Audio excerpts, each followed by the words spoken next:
Hidalgo's death will throw the revolution in New Spain into disarray. Prior to his death, there was a lot of question over what exactly are we fighting for. You had some people in New Spain who wanted New Spain to be independent from Spain, to have its own independent ruler.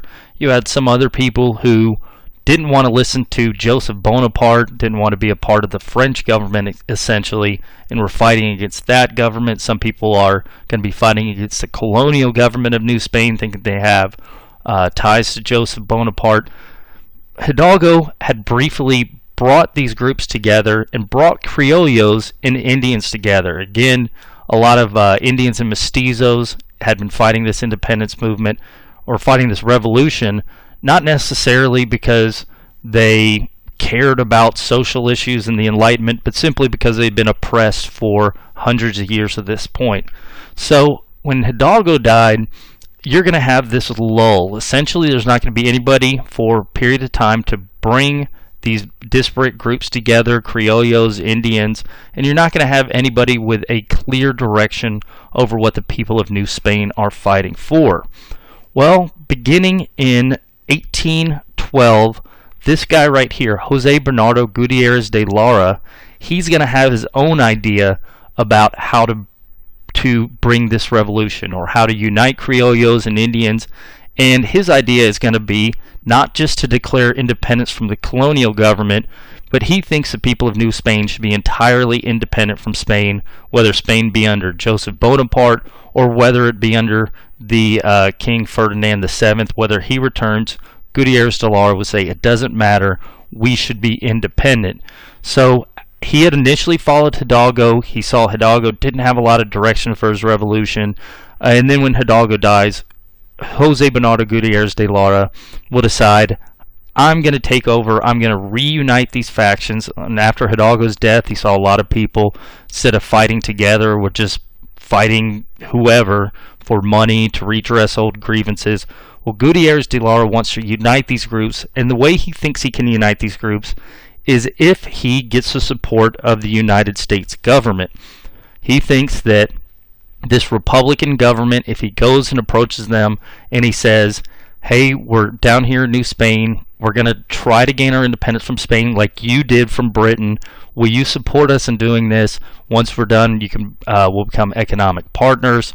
And so, thinking this, Jose Bernardo Gutierrez de Lora will travel to Washington, D.C. in December 1811, where he's going to meet with United States President James Madison and United States Secretary of State James Monroe. He will say, hey, we're fighting for our independence. Can you support us? Maybe can you send some soldiers to us? Maybe you can provide us with arms. And he has this idea about starting the revolution in Texas. So United States forces maybe help us join with revolutionaries in Texas, and then we'll bring independence to New Spain by using Texas as a staging point for revolution. So he thinks we can restart the revolution with the help of the United States, and by using Texas as a foothold to bring revolution to the rest of New Spain. Well, James Monroe, James Madison, they're going to have some bad news for Gutierrez de Lora. They will inform him, unfortunately, we are not in a position to go to war with Spain, because obviously if we help the independence movement here, we're going to go to war with Spain. The situation in Spain is complicated. France is taking it over at this point. Will that mean war with France? Will this mean war with Britain, because you have the revolutionary forces in Spain are now allied with Britain against the French? It's a huge, complicated situation. And essentially, the United States says we can't involve ourselves because in 1811, beginning of 1812, the United States is on the verge of war with Britain because the British have been violating U.S. neutral rights, seizing American sailors. So the U.S. is basically going to say to Gutierrez de Lora, unfortunately, we have the British to deal with. We can't add on top of it the Spanish. We have to reserve our forces to potentially fighting the British. We can't be sending them into Texas to help you. So that's going to be the U.S.'s official stance. But Monroe and Madison will give Gutierrez de Lora, again, Gutierrez de Lora, he's from northern New Spain. He's a businessman. He has connections. He had worked with Hidalgo, so he knows revolutionaries. They'll say, we can't provide you with official U.S. support, but what we can do is we can introduce you to somebody in Louisiana that might be able to help you. Monroe will introduce Gutierrez de Lora to a guy named William Shaler in Louisiana. Shaler, we don't know a lot about him. He's either an undercover United States agent, or he's somebody who simply sees Gutierrez de Lora as a means to reinforce United States claim to Texas. Because even though you had the neutral ground agreement, you still had a lot of people in the United States that thought Louisiana Purchase included Texas.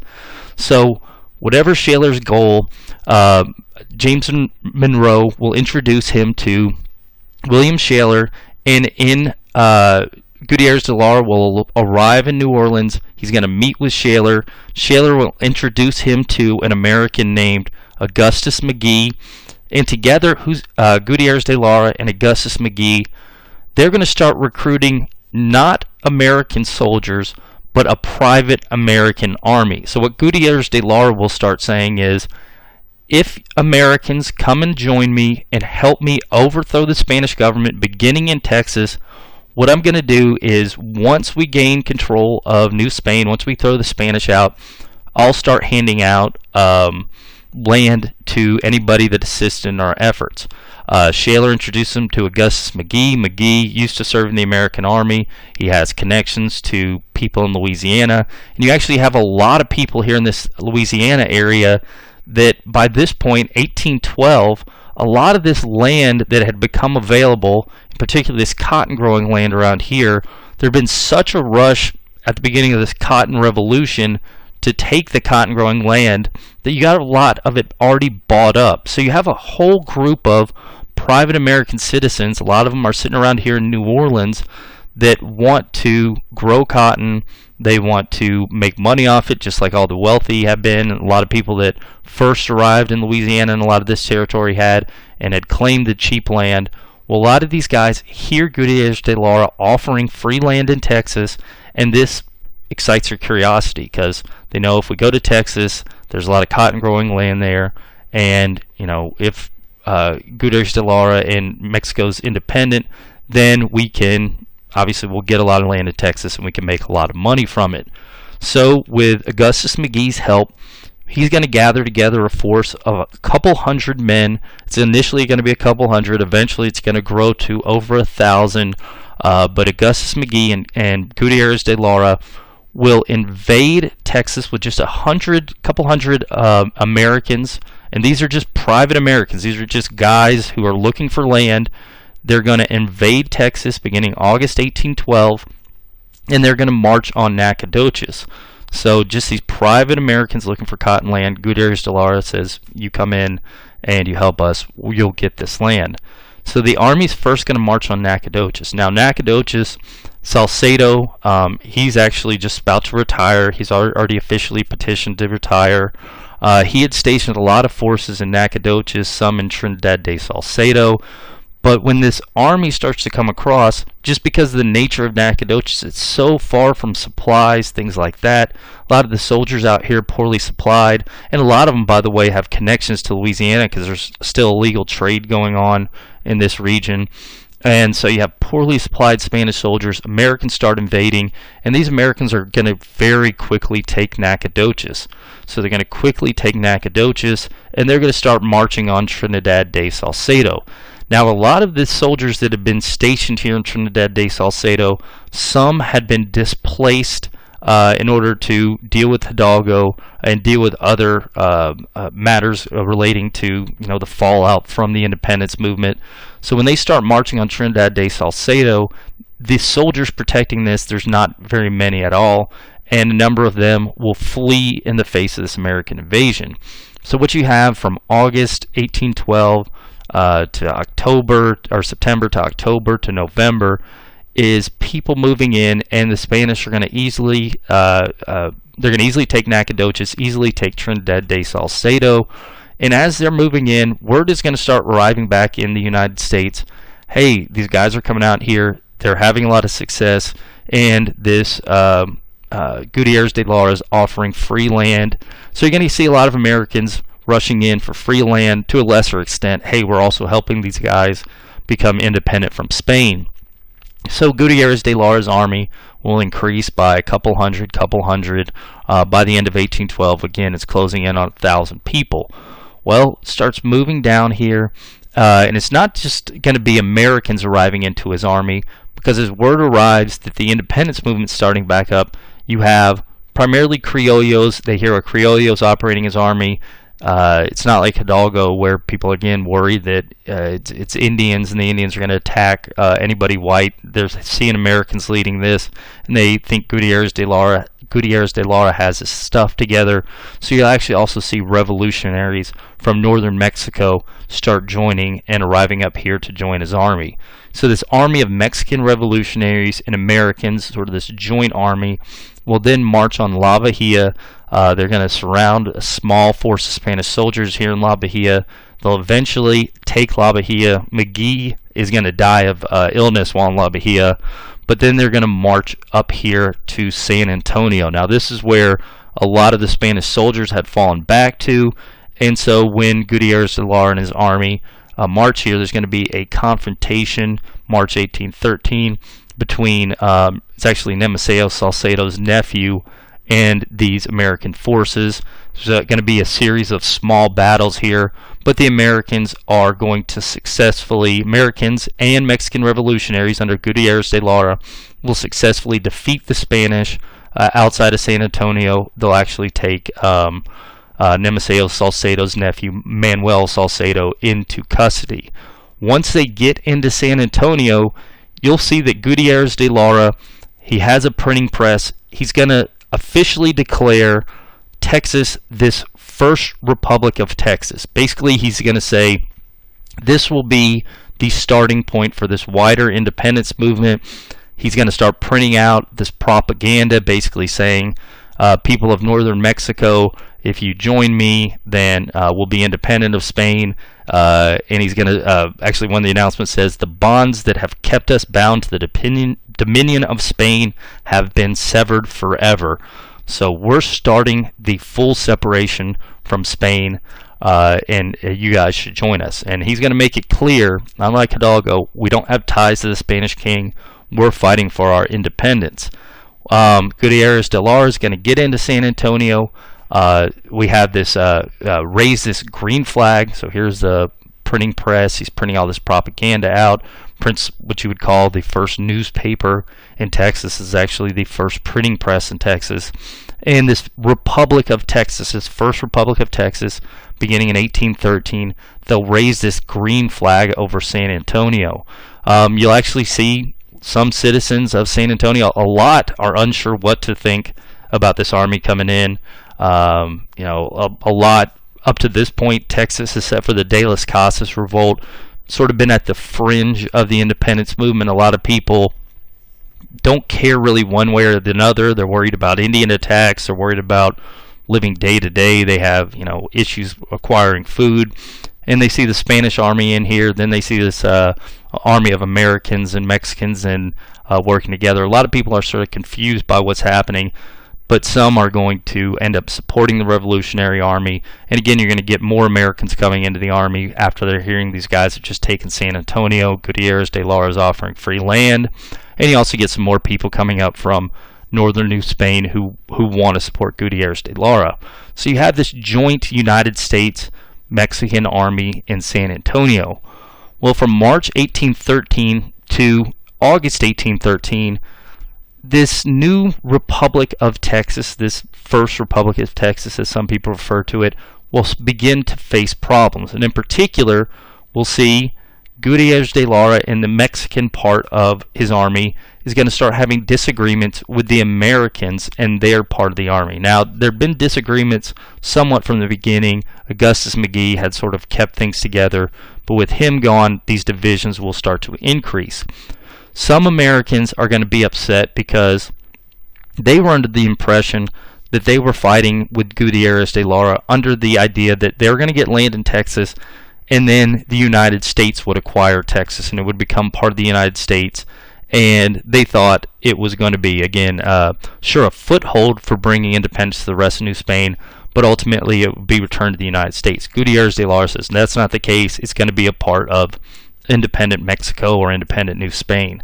So that's going to be a disagreement. There's also a disagreement over treatment of some of the Spanish prisoners that the Republican Army of the North, as they call themselves, catch. So Manuel Salcedo, governor of Texas, a couple other prominent Spanish officials are captured. Some Spanish soldiers, by the way, Gutierrez de Lora offers them a pardon if they join the Republican Army in the North.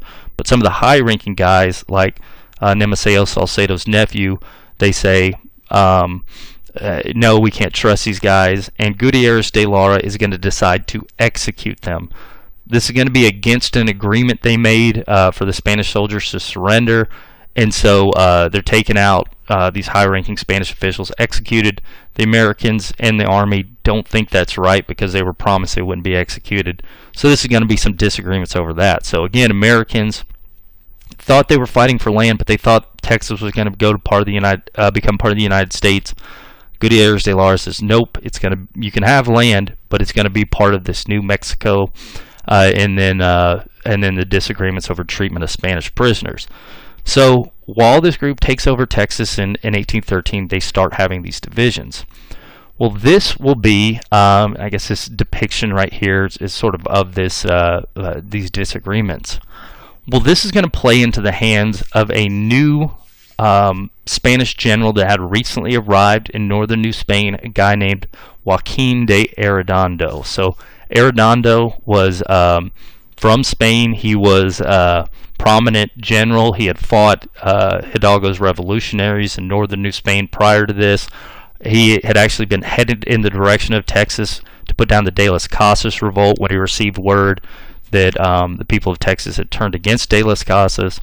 And so Arredondo is sitting there just south of Texas when he learns about the Mexican army taking over Texas, and he's going to decide to march on it. And again, he's going to be hearing rumors that there's divisions within the army, and Arredondo will determine that this is going to be helpful for him. So it's his job as a Spanish officer to put down this revolution. And actually, the other thing about Arredondo is, since General Salcedo retired, he's going to be heading back to Spain. Arredondo will take over his position as Commandant General. Now it's just going to be for the eastern part of the internal provinces. The Spanish government tries to divide them up. It's something somewhat complicated. But he's going to be in charge of not just Texas, but a couple of the other provinces in northern New Spain and in the eastern internal provinces. And so Arredondo, he's in charge of things. You obviously can't be in charge of Texas if there's a foreign army claiming to rule over it. And so what Arredondo will do is, he's going to gather together some local militia. He actually recruits some people like Ignacio Elizondo, who had fought initially with the revolutionaries but then turned against Hidalgo. He'll recruit a lot of these former revolutionaries into his army, and he's going to get together about 1,800 soldiers to put down Gutierrez de Lora's move for independence, restore rule in Texas by the colonial government. Well, August 1813, Arredondo will march north through Laredo, and he's going to head in the direction of San Antonio. At the same time, Gutierrez de Lora's forces will hear Arredondo's coming, and they're going to head south. Now, the thing is, when the Revolutionary Army, the Republican Army of the North, heads out, they're actually not going to be under Gutierrez de Lora. There's such the Americans within the army are so upset with Gutierrez de Lora, they actually vote to have him overthrown. Gutierrez de Lora has to go back to Louisiana, sort of in retreat here. They put another guy up to replace him, a guy named Toledo, but he's going to be marching the army out, and he's actually going to have to march the army in two separate groups. The Americans are arguing with the Mexican revolutionaries, so they're still fighting together. They still want to defeat the Spanish under Arredondo, but they're not working together very well. Whereas Arredondo's forces that he put together from northern New Spain, he actually has some soldiers who also have just recently arrived from Spain supporting him. They're going to be marching north, some 1,800 men, and then Toledo and the Republican Army of the North is going to have some 1,300 men.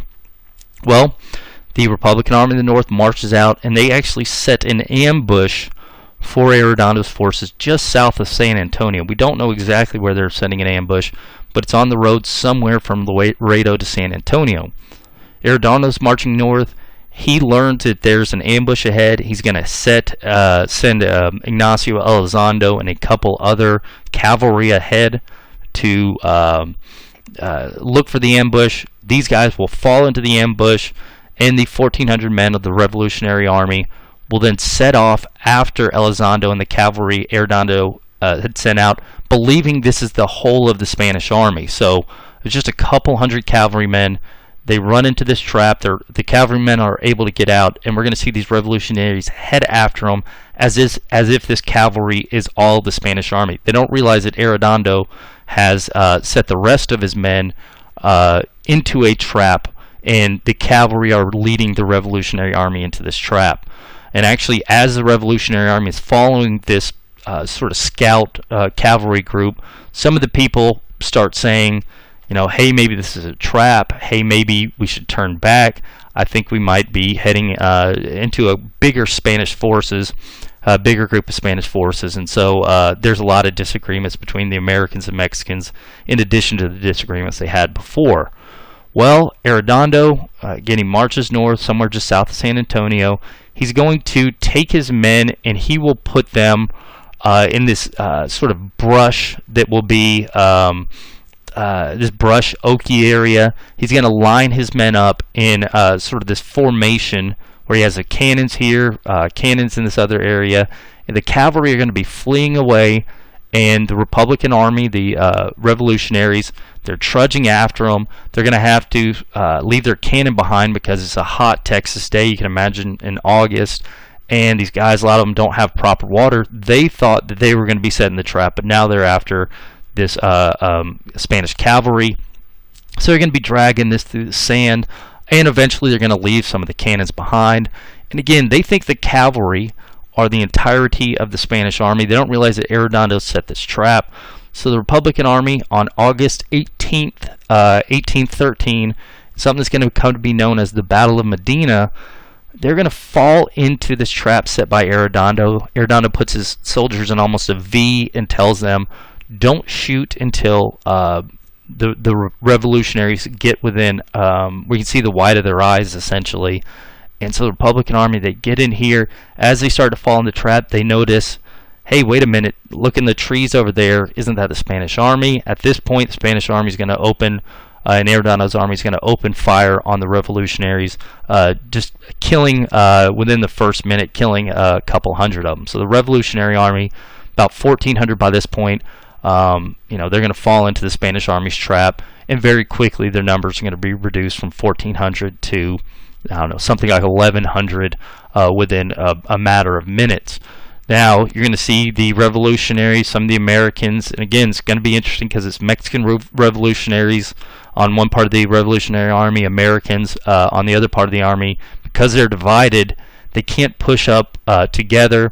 So what ends up happening is they work against one another. This allows the Spanish forces to devastate them further.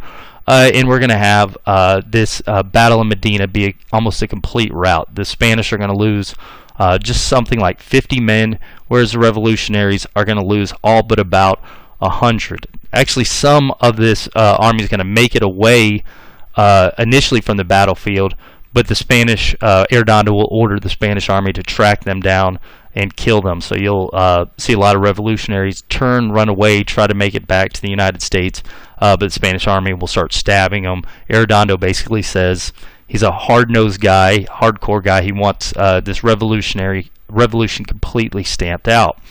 So at this point, Arredondo's army, they've destroyed the Americans, a handful of Americans. Let me get a good map here. A handful of Americans will make it back to Louisiana, maybe 100.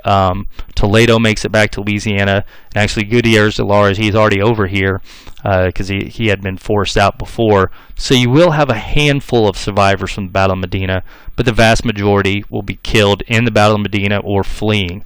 Some of the residents of San Antonio, when the revolutionaries get there, some of the revolutionaries will ask, hey, hide me, things like that. But a lot of the people in San Antonio, those who hadn't supported the revolutionaries, they know what's happening, and so they know if the Arredondo's army comes up here. They find they're hiding. The revolutionaries will be in trouble. So a lot of them will end up turning over the revolutionaries to Arredondo's army. Well, Arredondo and his forces are going to march into San Antonio. They'll capture the escaping revolutionaries. Arredondo is going to order them locked in jail, and it's not just going to be them. He'll actually order the anybody in San Antonio that had supported the revolutionaries, provided them with food, shelter, while they were in San Antonio from March to August 1813. Anybody who supported them, you're going to be shot as well. So anybody in Texas, again, a lot of people in San Antonio didn't care one way or another. They're just worried about making, getting food for the next day. But others who had provided the revolutionaries with support, Arredondo will have them executed. So what we're going to see in total with those who had joined Gutierrez de Lora's army but were executed in the Battle of Medina, and those who are going to be executed in the aftermath of the Battle of Medina and San Antonio, what will happen is this is going to depopulate San Antonio significantly. It's not just going to be San Antonio, it will also be Trinidad de Salcedo. The Spanish army will head out here after San Antonio. People in Trinidad de Salcedo, when the Americans came through, a lot of them had provided them with food. They're going to start fleeing back to Louisiana. This new town will essentially disappear. Same thing with Nacogdoches. They hear what Arredondo is doing here in San Antonio, executing anybody that had helped the Revolutionary Army of the North. So the 600 or so residents of Nacogdoches, a lot of them will flee to the United States. And so you have this huge departure, and essentially East Texas is going to be depopulated. By the way, this would be a picture of, there's no contemporary existing portraits of Arredondo. So this is something that somebody drew in the 70s, but this would be him torturing the people of San Antonio and the survivors of the Battle of Medina. This right here, this is a photograph of a place called La Quinta, which is a nickname the Spanish soldiers gave to a jail that they kept the women or the wives of those who had supported the revolution. They're kept in here, and they're going to be forced to grind tortillas for the Spanish army. Really cruel treatment in this La Quinta. Basically, the Spanish soldiers will force them to work night and day to grind corn for the Spanish army. A lot of horrific stuff happened in there. So what all this means is Texas is going to be significantly depopulated. By the way, the group that's sent out to attack Trinidad de Salcedo, by the time they get there, it's depopulated. Same thing with Nacogdoches. So they're not going to take anything out on these people because they fled before the Spanish army can get there. Ignacio Elizondo, who's the same guy who turned in Hidalgo to Spanish authorities and led him to be captured, he's actually the one that leads the attack on the eastern part of Texas. It leads to the depopulation.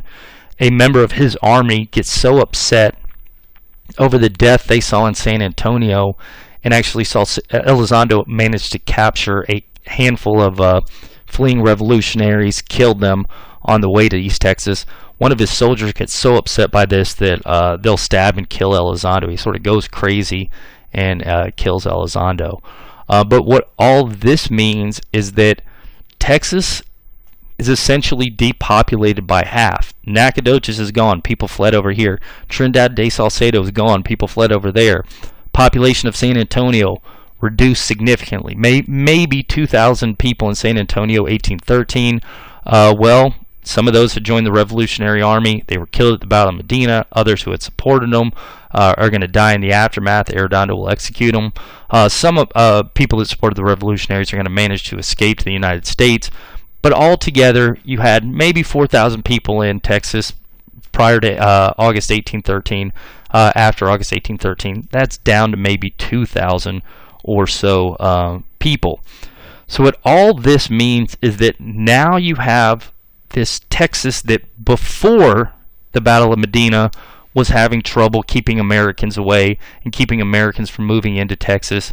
Now, and you had the significant population over here, tens of thousands of people, actually at this point over 50,000 Americans sitting here in Louisiana. Now you've depopulated Texas by half. So this is going to be a huge problem for Arredondo. What do I do about Texas? How do I keep Americans out of here? How do I stop this invasion from the United States?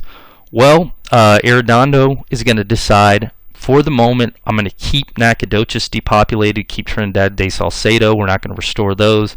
And his thought process is that if we get the United States officially declaring war, or we get another private army, like the Republican Army of the North coming from Louisiana, by the time they get to San Antonio, there's no place to stop like Nacogdoches before Trinidad de Salcedo to get new supplies. So by the time they get there, they'll probably be weakened from resupplies, lack of supplies, that by the time they get there, we'll be able to defeat them. So essentially, his idea is going to be leave Texas depopulated, at least for the short time. He's going to be thinking that. So this is a problem. And as a matter of fact, from 1813 to 1821, what we'll have here is like a no man's land where nobody's in here. And you'll see, because Spanish forces aren't in here, Americans will come in and they're going to start occupying this area. They'll form actually an illegal town up here, which the Spanish are never going to get around to getting rid of.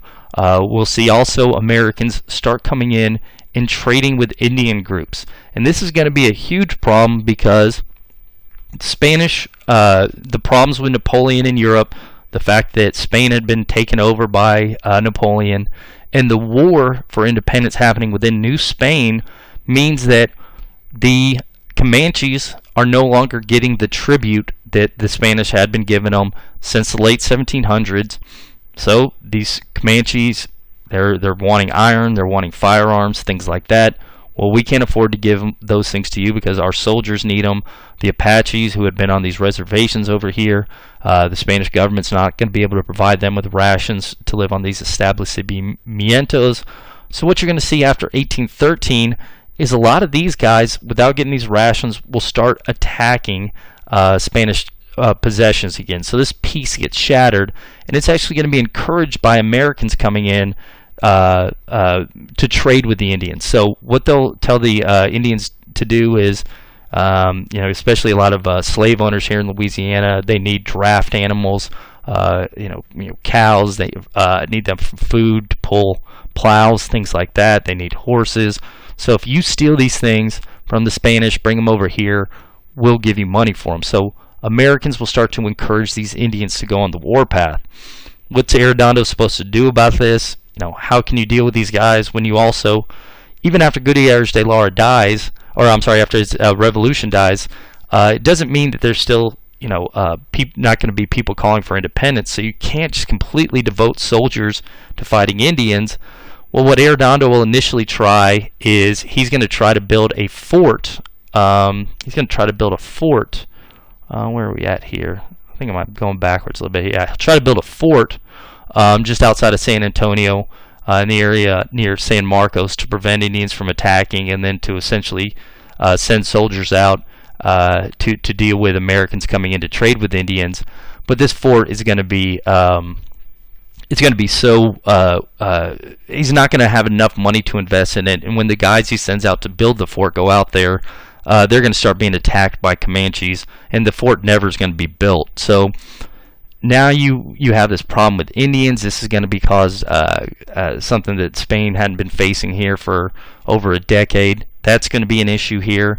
You're also going to have coming to fill this void a guy named Jean Lafitte. Okay, so this area out here, after Nacogdoches and Trinidad de Salcedo are abandoned, now you're going to have this huge area, and you're going to have the Spanish, who had already been weak in Texas before this. Now they're going to be very weak, and this is going to open up the possibility of, what do we do about these islands down here if there's nobody to watch them?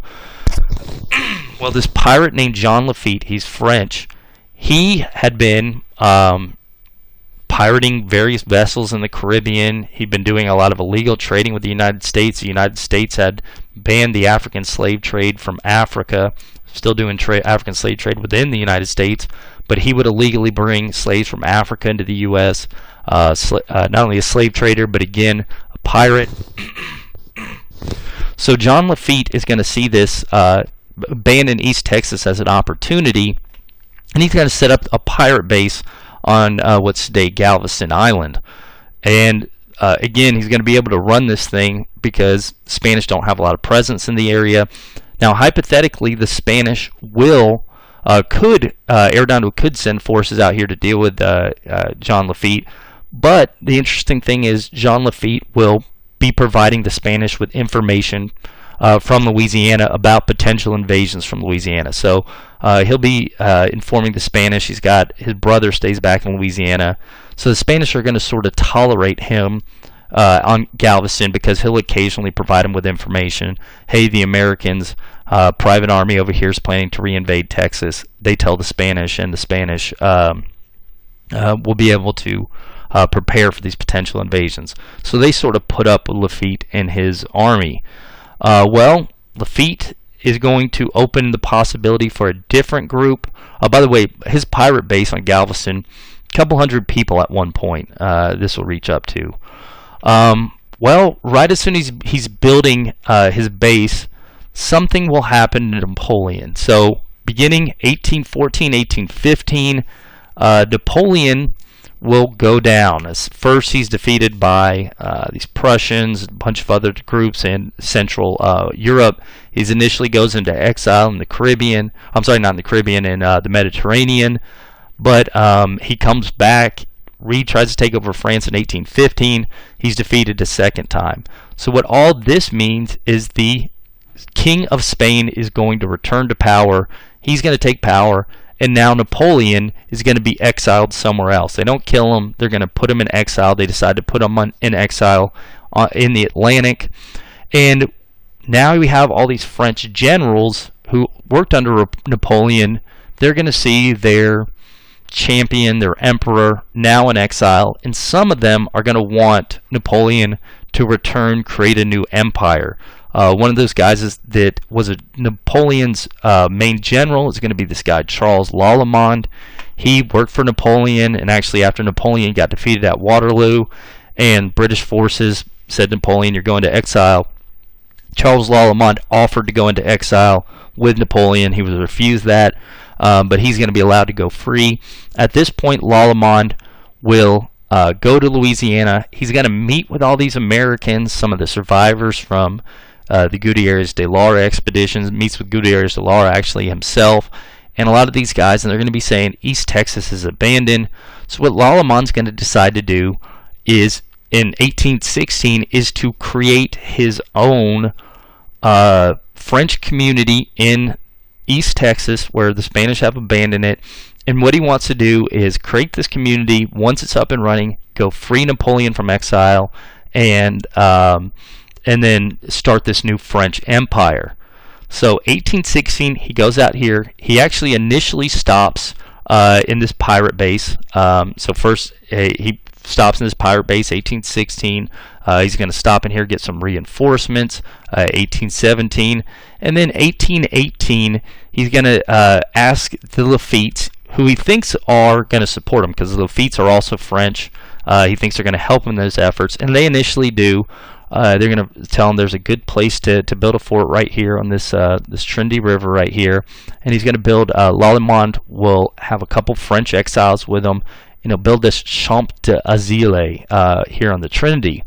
Well, Lalemant thought the Laffittes were helping him, but as we mentioned before, they're also spying for Spain. They will tell him, hey, this guy, this Frenchman built this settlement here in the interior. So the Spanish will have to send out forces to Chomp Daya to defeat it. This is a picture, by the way, that was drawn at the time of what's Chomp Daya supposedly looked like. It never got to this point. This is a sort of a perfect view of it. Basically, Lalemant showed up. When he gets in here, his men are going to find that it's very hot, very humid. Disease is really prolific in this area. And then again, soon after arriving, they hear the Spanish are on their way. So very quickly, Chomp Daya will be abandoned. And here's another proposed fort. The Spanish forces sent by Arredondo to put this down will find what remains of the fort after the French abandon it and return to Louisiana, and they're going to burn this thing to the ground. So the Spanish forces head out here, and they're going to burn Chomp Daya. They actually, by this point, Spanish forces have gotten tired of the Laffittes. They want them to get out of there as well. They're going to order them to leave. Initially, the Laffittes, Jean Lafitte and his brother, will resist leaving, but then a hurricane hits. It's going to destroy their pirate base, and they'll end up leaving shortly after that as well. These Spanish forces will then go to East Texas to investigate, to try to clear out these traders that have been providing the Comanches and Apaches with goods. They're going to come to Nacogdoches, or where Nacogdoches used to be. They'll find a handful of American squatters have moved in, and they'll clear these guys out, and then they're going to return to San Antonio. So Arredondo will have defeated these guys in East Texas, but again, you still got the problem after this of East Texas being cleared. Nobody's in there. The Spanish have no control of it. Well, again, by this point, the Spanish kings return to power, and so what we'll see is the Spanish government is going to try to come up with a solution, a long-term solution to dealing with East Texas and dealing with the United States, traders from the United States, problems from the United States. So what will happen in 1819, oh, by the way, this is Galveston after a hurricane hits it in 1900. Similar size hurricane is going to wipe out Jean Lafitte's base. Not as many deaths, simply because there's not as many people living on there. John Lafitte goes off. He has a number of interesting adventures. Well, so the Spanish king's going to return again, as Napoleon falls. He's going to send out an ambassador to make a deal with the United States. So the U.S., again, had the neutral ground agreement, but there's still a lot of people in the U.S. that think Texas belongs to the United States. Well, and that's not the only problem Spain is having, because in 1818, we have the United States. They're having issues with Spain. The Spanish in Florida cannot prevent the Seminole Indians from raiding across into the United States. And you have this General Andrew Jackson will invade Florida 1818 and essentially take it over, in spite of the fact that Florida is supposed to be Spanish territory. So you got this disagreement over the borders of Texas. Was Texas part of the Louisiana Purchase? And you have the fact that Spain, because they've been fighting these revolutions, they've been fighting against Napoleon in Europe, they don't have the forces to protect Florida. So in 1819, the ambassador to Spain, a guy named Luis de Onís, will meet with the United States Secretary of State, which is their guy that's in charge of foreign affairs, and they're going to decide to sign something called the Adams-Onís Treaty. What the Adams-Onís Treaty will say is that, all right, we recognize that we're not able to keep Indians from raiding Florida into the United States, so why don't we sell Florida to the United States? So 1819, Adams-Onís Treaty says the United States will buy Florida from the Spanish for $5 million. Okay, so Spain gets $5 million, the United States gets Florida. Also, the Spanish are going to get guarantees from the United States not to or to recognize these borders of New Spain. So right here, this area up to the Sabine River, this area along the river, Red River, and then the United States will respect these borders. So they clarify the borders of the Louisiana Purchase. So this would be the United States, this is Texas. So the Adams-Onís Treaty, once again, the United States gets Florida, the United States pays Spain for Florida, and the U.S. agrees to recognize these borders of Texas. So, again, this is somewhat fair understanding that the Spanish can't afford to take care of Florida simply because they're facing independence movements, not just in New Spain, but also in other areas of the Spanish Empire as well. Well, unfortunately for the Spanish, even though the United States government agrees with this, you'll have a lot of these private individuals in Louisiana that think that, no, Texas should be part of Louisiana. So this again would be the accepted borders in this Adams-Onís Treaty. Florida, the United States, Spain gets these borders of Texas. Well, one American, a guy named James Long, is among those who thinks the Adams-Onis Treaty is a betrayal. He says, no, Texas should come down here, again, based off this LaSalle Treaty way back when, and this should be a part of the United States. And he views Adams, Secretary of State Adams, as selling out to the Spanish. So James Long is going to try to make a private army to get Texas from the Spanish because the United States, as he viewed it, backed down to the Spanish. So what James Long will do is he's going to call out to everybody here in Louisiana, if you want land in Texas, come join me, we're going to invade. And so 1819, James Long will start getting this army together, and they'll actually invade into Spanish Texas in 1819. See this invasion, yet another army of private Americans invading Texas. James Long will print out a proclamation, another newspaper, calling on the people of this area to rise up. At this point, though, after being defeated by Arredondo's army, the people, and then suppressed brutally after the Battle of Medina, you're not going to see a lot of people that are eager to join James Long. And again, a lot of people here in this area view James Long, why would I fight with him if he wants to take this area for the United States? A lot of people here maybe support independence, but that idea they don't like. So beginning 1819, James Long moves in. Now, the Spanish will send forces out against James Long. Arredondo will send forces out there. Long is not going to get as many supporters as he wanted to by this point, so we'll flee back to Louisiana. But all this together is going to be a huge problem. So Long runs away. By the way, his wife, while they're there, is going to have a baby in Texas. Some people call his wife the mother of Texas, which, as we know, is ridiculous. There have been humans in Texas for 15,000 plus years. That's somewhat ridiculous. Although you could, I guess, make the argument she's the first Anglo-American baby born in Texas. But whatever the case, Long's invasion will not be successful. So here he comes in very briefly, 1819, establishes, then the Spanish send military out, and he's going to run away back to the United States. So he doesn't come up with anything. Here's a picture of his wife, Jane Long, the mother of Texas. Again, kind of a ridiculous belief or a ridiculous idea.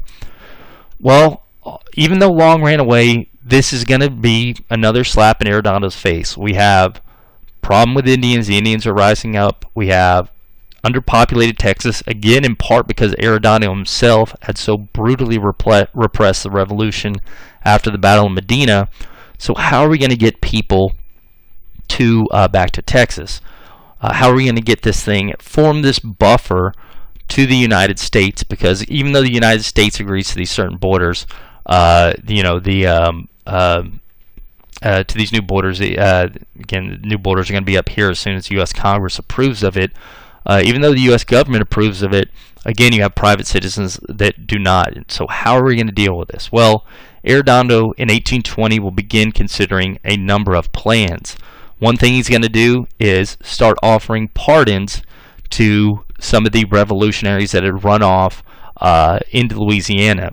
Part of the reason he's doing this is, I don't like revolutionaries, but I need people, or else we're going to get pirates or French or the United States or Indians or whoever moving to this area.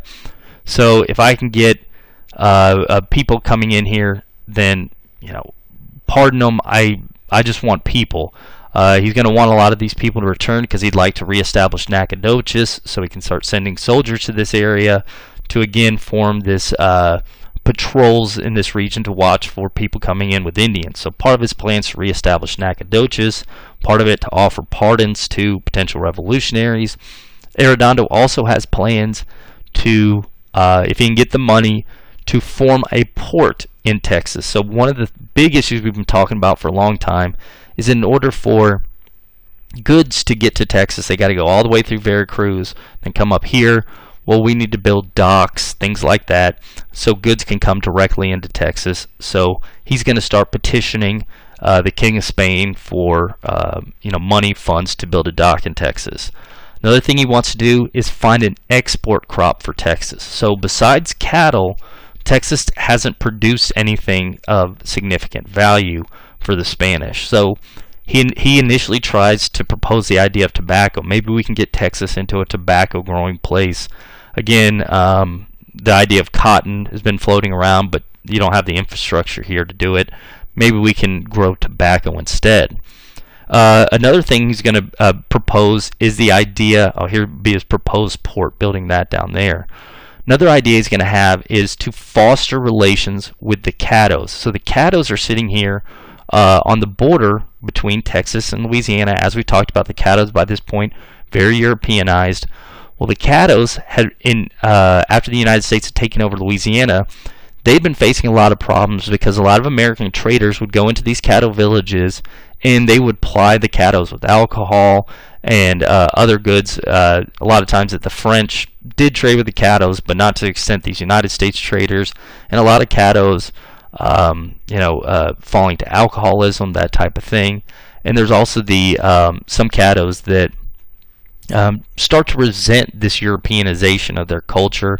So you had a lot of Caddos that don't like the Americans coming in, and the Americans had also started to encroach on Caddo lands, take lands that had been traditionally Caddos and start growing cotton on them. So what Arredondo will do is he's going to start trying to get the Caddos to essentially defect to the Spaniards. One of the things he's going to do is propose that the Caddos move away from the Louisiana-Texas border and move over here, sort of the area around Dallas, Fort Worth, with the idea being this is going to get them away from the Americans, bring them entirely into the Spanish sphere of influence, and it will also possibly get them helping to fight the Comanches, who, again, have been expanding and fighting since the Americans have been coming in and starting to trade with them. So the Caddos, maybe we'll have a Caddo colony here.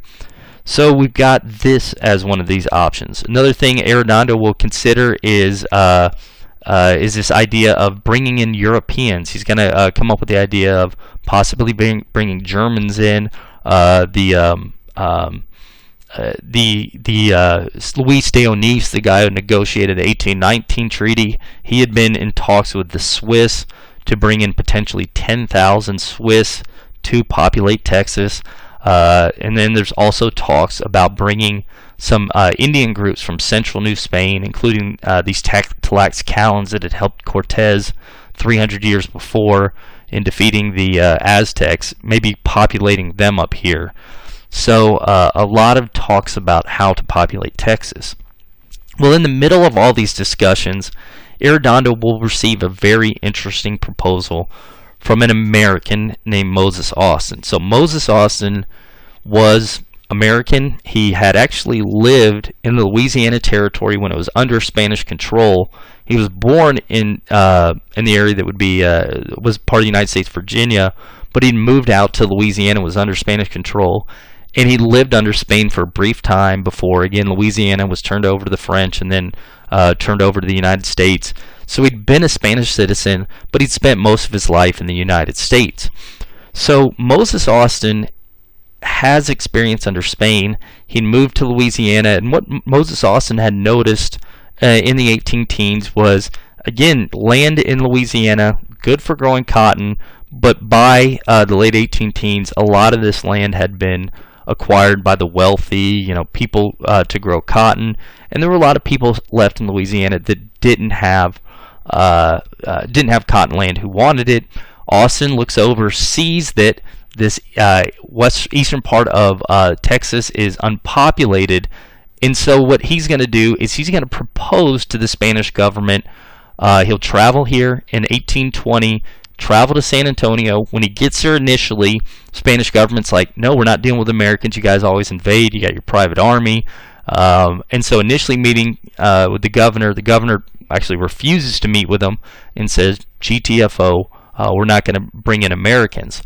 Fortunately for Austin, he runs into a guy he'd met previously, the Baron de Bastrop, that had moved in to Texas under Salcedo. Bastrop knows Moses Austin. He's going to tell the governor, this guy's legit. He knows the American cotton industry. We can trust him. He lived under Spain. And so the governor will decide to meet with Austin. Austin will propose bringing 300 American families into Texas. He's going to say, we will speak Spanish, we'll become Catholic, We'll declare oath of loyalty to Spain if you'll allow us to settle there, and we will not communicate with the United States. We'll communicate to trade, but we'll essentially become Spaniards. So we'll become Catholic, we'll learn to speak Spanish, we'll abide by Spanish law if you allow us to come in. Well, the governor will send off this petition to Arredondo. So Arredondo, again, is the one who depopulated Texas, his forces had. And again, he'd been fighting against Americans, but now you have an American coming in, making this proposal to bring in 300 families. By this point, Arredondo is willing to listen to just about anything, and he will decide, yes, let's grant Moses Austin's petition.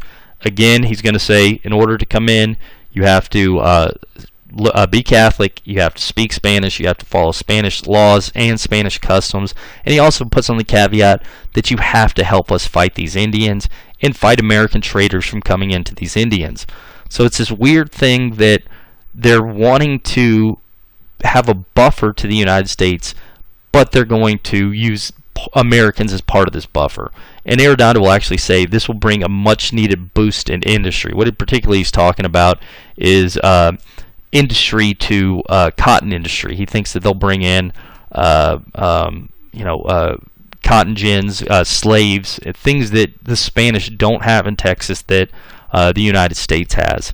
So Arredondo will approve Austin's petition. He's not only going to approve Austin's petition, there is discussion with Cherokees, just like we had that small Alabama Cushado village move in. The Spanish will speak with the Cherokee group about possibly resettling here in Texas. You add this to the Swiss settlers. You add this to the potential Tlaxcalans moving up. Again, the Caddos moving in here. Possibility of reestablishing Nacogdoches.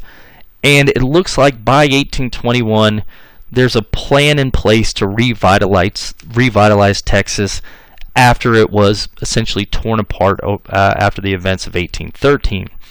So Arredondo, again, looks like he's about to restore Texas to what it had been before, and at least create a buffer to U.S. expansion. Well, unfortunately for Arredondo and the Spanish, as soon as they start to seemingly get their things together in Texas, what will happen is that Mexican War for Independence, which had died down for the most part following Gutierrez de Lora's defeat, will emerge once again in 1820. That in 1820, what's going to happen is we'll see the surviving Spanish revolution revolutionary pushing for independence, a guy named Vicente Guerrero. He's of mixed African European ancestry. He'd been fighting essentially on the west coast of New Spain. The Spanish forces, again, because they're so divided everywhere, hadn't been able to put him down, but he's the last of the major revolutionaries. What the Spanish government's going to do in 1820 is send one of their main generals, who happens to be a Criollo. It's a guy named Agustin de Iturbide. He's one of the few Criollos that had managed to rise up in the Spanish military. He's a general in the Spanish military. The Spanish send him to put down Guerrero's forces for good. And they're thinking in 1820, this will be the end of the revolution. We defeated Hidalgo, Gutierrez de Lora, at least Gutierrez de Lora's forces. If we get Guerrero, then we'll restore Spanish control over all of New Spain. Again, the king's back on the throne back in Spain, and this will be the end of this thing. So Iturbide, the reason they choose him is because even though he was a Criollo, he was born in New Spain, he had been loyal to the Spanish government. He'd served in the Spanish military putting down insurgents before. He'd helped chase Hidalgo north before Hidalgo was trapped. He'd fought all throughout Mexico, very brutal in his methodology, just like Arredondo. And so the Spanish believe they can trust him. Well, by 1820, Iturbide, he's going to come to a change of heart. He's going to decide, I don't think that the Spanish should be ruling New Spain. He has had a change of heart that he thinks that New Spain should be independent of Spain, and he thinks that he can be the one to bridge the gap between Criollos and the Indians. Again, Criollos are nervous about revolution because they're worried about Indians taking out sort of the vengeance on not just the Peninsulares, but the Criollos. So what Iturbide is going to decide to do when he's sent after Guerrero is to form an alliance and essentially use his influence among the Spanish military in New Spain to get these soldiers and the revolutionaries to work together. Now, obviously, Iturbide is not going to be able to bring all the military with him. You have a lot of the military are Peninsulares, a lot of people coming from Spain, or at least part of it's coming from Spain, but he thinks he can get the Criollos among the army. If he and Guerrero work together, the army will start fighting for independence, and this will tell those Criollos, hey, you have the army support here. You don't need to worry about the Indians because we have this Criollo support. And by reaching out to Guerrero, he's going to essentially tell Guerrero, we would like to provide social reform for these Indians so they don't have a reason to revolt anymore. He's going to meet with Guerrero. They're going to have this discussion over how to unite Mexico, how to unite Criollos and Indians against Spain.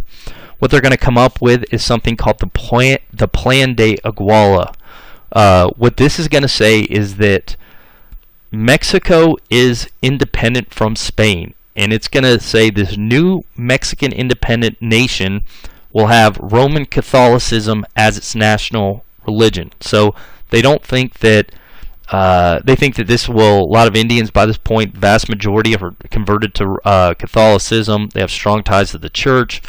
This new nation will be tied to the Catholic Church. So this is going to prevent the church from being against this revolution, because we're making one of the guarantees of this nation to be Roman Catholic.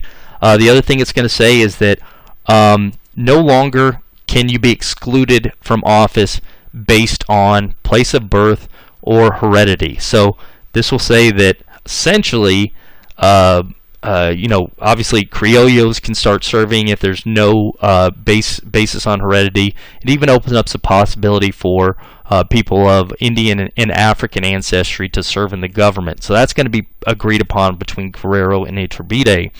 And the final thing, it's going to promise social equality to all races. So no longer will we have what Spain has, where Indians only have certain rights and are denied others. So again, New Mexico, we're going to fight together, these insurgents and the guys they can bring from the Spanish army, and we will be Roman Catholics in this new Mexican nation we're forming. We're going to have social equality to all races, and again, we're going to no longer have positions in government be based on where you're born or your ethnic background. So they agree on this. This is just two guys agreeing on things, but they're from the opposite sides of the spectrum. Well, Criollos are going to view this as, hey, we have the army support here. They'll start fighting for independence. Indians will hear social equality, things like that. They'll start fighting for independence. And you're going to see from March 13th, which is when news starts spreading that these guys have come together. So March 13th, 1821, word will start spreading around New Spain that there's this new push for independence. And up here in Texas, Arredondo, word's going to arrive up here. You'll see a couple people openly proclaiming for independence. Not a whole lot. Arredondo tries to keep things under control here in East Texas, but he starts hearing some of his soldiers leave for Iturbide. Other areas, the government, the Criollo government, will declare for Iturbide, and people start defecting to Iturbide's insurgency. So Arredondo initially tries to keep things together, tries to get his soldiers to fight off against Iturbide, but some of his own soldiers begin to defect into Iturbide's forces, especially those born within New Spain, until eventually, by late summer 1813, Arredondo essentially has no choice. He realizes independence is coming, whether he likes it or not. So he, a Spaniard, a guy born in Spain, is going to officially declare that his part of New Spain, these eastern internal provinces, which includes Texas, is now going to be part of this independent Mexico. And this will, similar Spanish officers in other areas of the Americas will make the same proclamations. And when they do this, the remaining Spanish forces are going to realize the the jig is up. We got to get out of here. And actually, Iturbide is going to make it easy on them because he's going to tell them, guys, if you guys leave, we'll respect you. If you're Spanish, we're not going to kill you as long as you surrender and you can get out of here peacefully. And what you're going to see after this is all these Spanish officers, eventually including Arredondo himself, will pick up and they're going to take off. And now we have Mexico independent. Iturbide's forces are then going to enter Mexico City, take over the government from Spain. And now what we're going to have is, how can this new independent Mexican government, how can they deal with the problems of their new nation, and can they deal with the problems of Texas? Again, all those plans that Arredondo had been putting in place for Texas, a lot of those are going to go to the wayside because now you have a new government in place. Are the Caddos still going to have their new settlement in the middle of Texas? What about these Europeans that were start to come over? What about Moses Austin's petition? Does these things still apply with this new independent Mexican government in place? And we will talk about that next time.